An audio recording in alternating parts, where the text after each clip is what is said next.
Hair spa वगैरे हे monthly घेतले पाहिजे का म्हणजे तू काय सजेस्ट करशील? हेअर स्पा म्हणजे ऍक्च्युली एक प्रकारचं सर्व्हिसिंग केसांसाठी.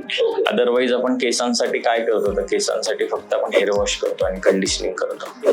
अदरवाईज ते फक्त क्लिन्झिंग झालं पण मॉइश्चर डिपॉझिट नाही करत आहे. पूर्वी कसं होतं, पूर्वी काही नव्हतं, फक्त म्हणजे त्यावेळेसचं ते खाणं पिणं किंवा बाकीच्या सगळ्या गोष्टी सगळं ते खाण्यातून किंवा बाकीच्या गोष्टींमधून मिळत होत्या. पूर्वी कोणी हायलाइट्स करत नव्हतं, पूर्वी कोणी स्ट्रेटनिंग करत नव्हतं, ड्रायर आयने कोणी युज करत नव्हतं. आता लाईफस्टाईल नुसार सगळं चेंज होत चाललंय, त्यामुळे ते सगळं युज करावं लागतं. ते तेवढं गरजेचंच आहे. जे मॉइश्चर निघून गेले केसातलं ते परत डिपॉझिट करायला लागले, त्याच्यासाठी मग हेअर स्पा करावं लागतं. म्हणजे जे तुमच्या रूट्सला प्रोव्हाइड होतं तेच लेंथला प्रोव्हाइड होतं. ते मग स्प्लिटन्स किंवा ड्रायनेस येत नाही. मोस्टली 99% स्प्लिटन्स आणि ड्रायनेसचा प्रॉब्लेम लेडीजला असतो. महिन्यातून एकदा तरी हेअर स्पा केलाच पाहिजे. तर नॉर्मली आपण जर कम्पेअर केलं की एखादं समजा एक झाड बघतो आपण एखाद्या रोडवरचं, तर ते झाड एक रूट्सला एक लिमिटेड लेंथ पर्यंत खूप छान दिसतं, नंतर खाली मग पाला वाढलेला असतो किंवा ते शाईन ते हे नसतं.